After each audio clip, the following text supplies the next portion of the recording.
Hey guys, this is Cat Lab here.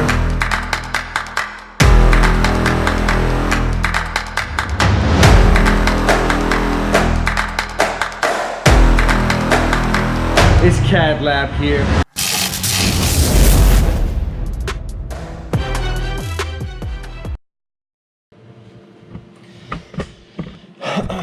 Hey, how's it going guys? It's Cat Lab here. And today we have a new exciting new era of Cat Lab. I just learned, I took a couple classes with some very, very smart, intelligent people. And I just learned work holding. This is how, majority of the population of machinists decide to hold their parts with soft jaws. I also have another way that I like to hold my parts is like a fixture with a, mighty bite clamp, and you have to have this center. This is your screw hole. The nut comes out about 5/8, so pretty close to the part. And when you tighten it, what happens is the mighty bite to push the part. Here's one that I created. Now I had no idea how to do this. Nobody taught me how to do this. It made complete sense to me to build something like this. I mean, obviously now that I've been taught, I know better. So I guess at that point it's safe to say you'll do better. Once this screw gets to a certain part of the diameter, it'll force it and push the part toward the wall. I actually made pegs. These are for my Glock RMR plate cover. Here's pretty much how it goes. So I twist this screw. The screw forces the plate to push against here, this back part. And as you can see, I've already done chamfers, so I pretty much cleared out a pocket, so my chamfer wouldn't have to dig down into too much material. I have a certain tolerance, and this is when I was learning tolerance as well. There's a certain tolerance on these. I think it's I think we went with like a +3 thou on the actual RMR cut. So when you put it in, it's just right in there. These are my steel jaws. These are these jaws that you see them, they're like milled out. These are accidentally machined to make it work. So at some point I actually needed that much to be left on each side. So I just said, screw it. I mean, it's gonna be a little more harsh on my tool. But at this point, I would rather lose a set of steel soft jaws than to lose a whole plate of titanium or a whole operation or a whole run period because of some soft jaws. Mill into it, get her done. I'm just learning. I'm opening up the door to see if I like what I see, and so far I love it. I actually bought a 440 a little less than a year, maybe like 7-8 months ago, and I wanted to see if it was something that I even enjoyed doing, if it was something that I liked, if it was something, because I've always watched the videos, so I seen the 440 and I was like, it's a little expensive. It's a little expensive, but compared to the other machines, I mean, this is a lot more affordable. And as you can see, my shop is in my garage. I work out of here. I do what I have to do out of here, and it's amazing. But you start getting to the point where stronger spindle, wider, footprint is always going to be, you're always going to outgrow your footprint. You're always going to find need to get a bigger machine, right? Because we're guys, right? Not because we need a bigger footprint, it's just because we're guys. Let's just get right down to it. That's how we do it. That's what we like. When we like something, we get it, forget about it, we'll make use of it later, right?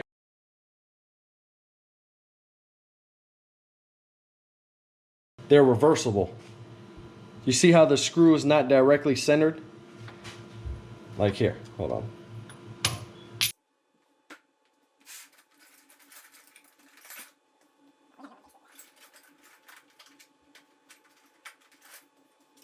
Oh man, bigger. That's not gonna do it. That's what she said.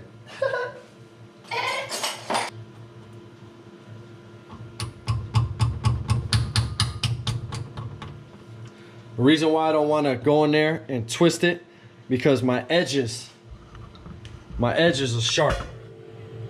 See it? These are steel soft jaws. My edges are sharp, so if my hand slides and slips and catches one of these, it's an automatic hospital visit. So I just use the rubber mallet. You know, I don't, for anybody who's like, oh my God, he's hitting his squirrels with his hammer. It's rubber. It's rubber. Take it easy, all right?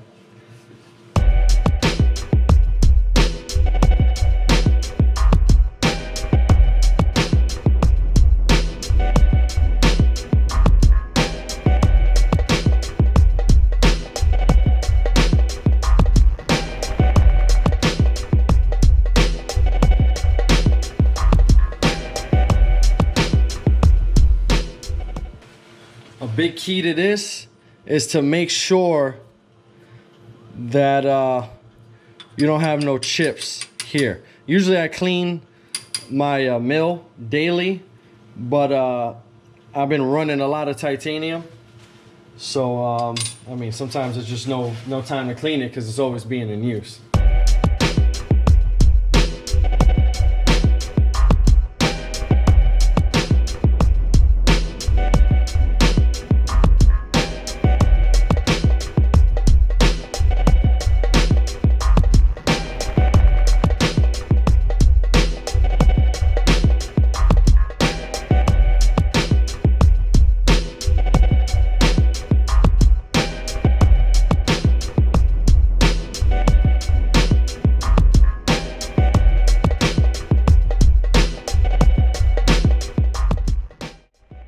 Just using my finger to make sure there's no chips in there.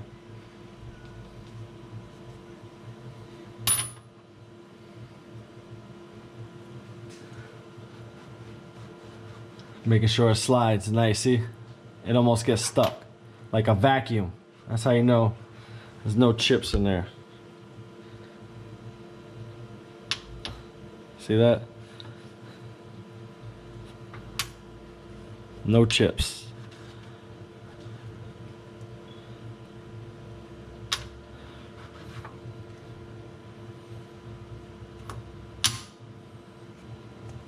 Yeah, baby, first set of soft jaws. This is exciting. This is really exciting. I'm just glad that I'm able to record it and show you guys what I'm going through. This is a real humbling experience. You know, I get to, even if it's bad, even if it doesn't make sense, even if it's wrong, I still get to show you what I'm doing. And maybe you guys could give me some pointers along. I love suggestions because there's so many. You could just pick one that works for you, right? Oh, look at that soft jaw, baby. Let me turn on the GoPro so I can see what you guys are seeing. Yeah.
Okay.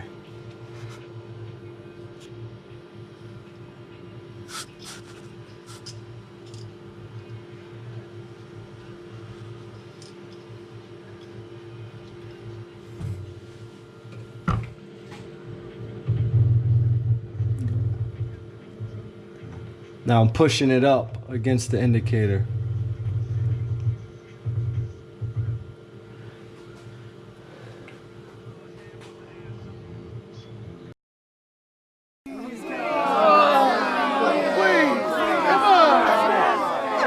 Nice. All right, here we have it. In there. Look how beautiful that is, man. Nice machine parts. Monster jaws. All right, let me get you guys back over here.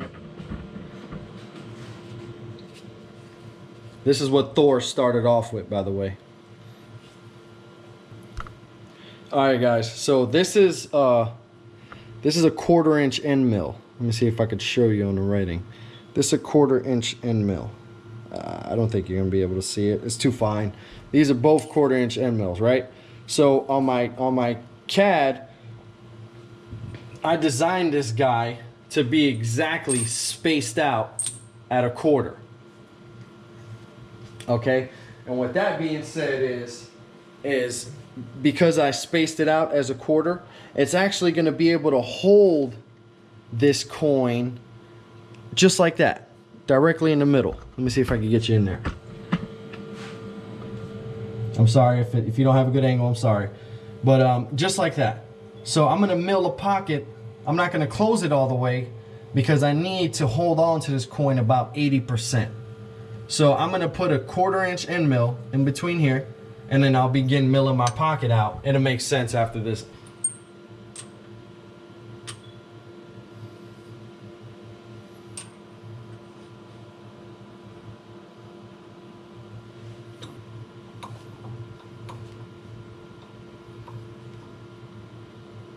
All right, so I'm going to my Path Pilot. Here's the operation that I already ran. So what I'm gonna do is reference on my axis.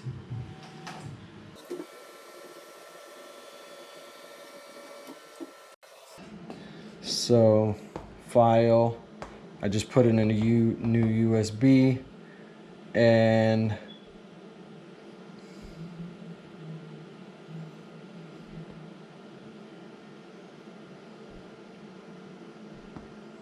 soft jaw, load. Now I have my origin set up on a program right where this guy's set up. So it's in between the crack. All right, my Y is set up on this edge. My X is set up from here to here, and my Z is set up right on the top of this part. Let's check it out. All right, let's go to probe. We have our probe in already. Let's go to, let's find Y. Here's the part, and it goes that way, okay. I'm gonna hit find Y. Plus, Y plus.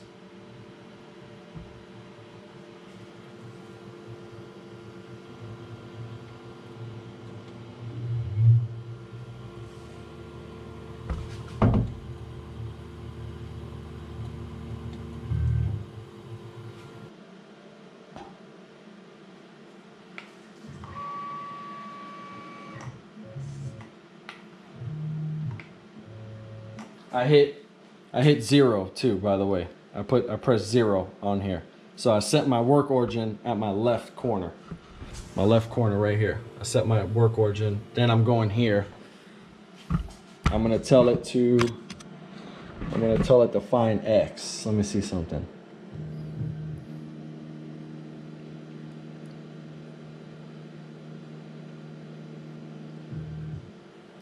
Then I'm gonna hit divide by 2. Divide by 2. Enter. I don't know, guys. I think this worked. G0, X0, Y0. Woo! Yes, that's what I'm talking about. Right there at the very, very edge. Awesome. Awesome. That works. That works.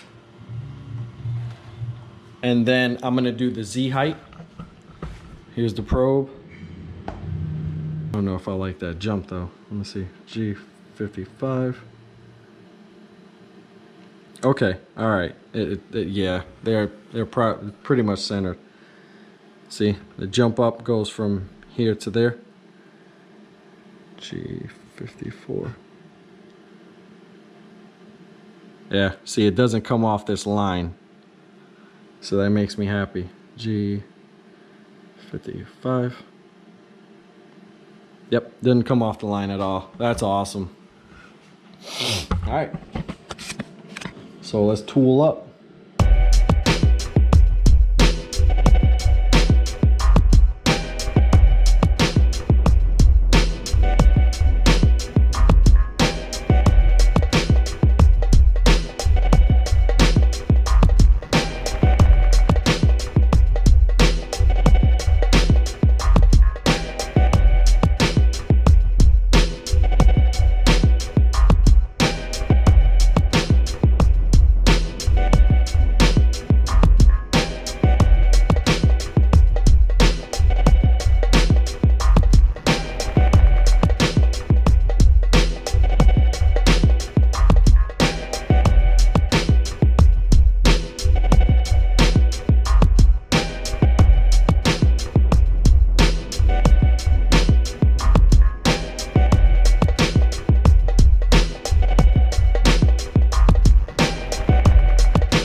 Hey guys, this is Cat Lab here.